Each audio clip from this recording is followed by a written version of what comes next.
আমরা বর্তমানে এখন এমন একটা জায়গায় আছি যেখানে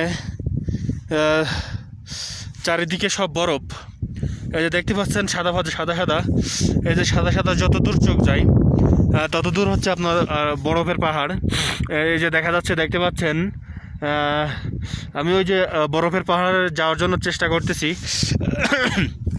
বাট আমার খুব নিঃশ্বাসের প্রবলেম হচ্ছে, যার কারণে আমি আস্তে আস্তে রেস্ট নিয়ে উঠতেছি।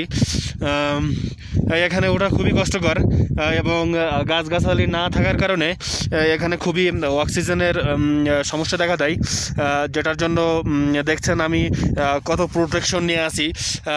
দেখতে পাচ্ছেন, খুব ভালো করে দেখেন, মাথায় টুপি, মাফলার এবং জ্যাকেট, পুরো জ্যাকেট এবং পায়ে জুতা। এই যে দেখতে পাচ্ছেন, এই জুতাগুলো না নিলে আসলে এই পাহাড়ে আসা সম্ভব হয় না। আসলে আমি নিজে অনেক কষ্ট পাচ্ছি এখানে এসে, এবং আনন্দটাও খুব পাচ্ছি, যার কারণে এখানে আসা। আল্লাহ তাআলা আমাকে এখানে নিয়ে এসেছেন, যার কারণে আমি সর্বপ্রথম মহান রব্বুল আলামিনের দরবারে শুকরিয়া আদায় করি যে আমাদেরকে, যার মাধ্যমে আল্লাহ তাআলা কবুল করছেন এখানে আসার জন্য, ডাক্তার টিপু সুলতান।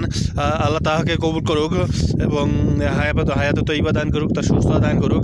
এই যে দেখতে পাচ্ছেন, এখানে হয়তো রোদের কারণে পুরোপুরি দেখা যাচ্ছে না, কিন্তু এখানে দেখেন যতদূর পাহাড়, এগুলো কিন্তু সবই বরফে ঢাকা।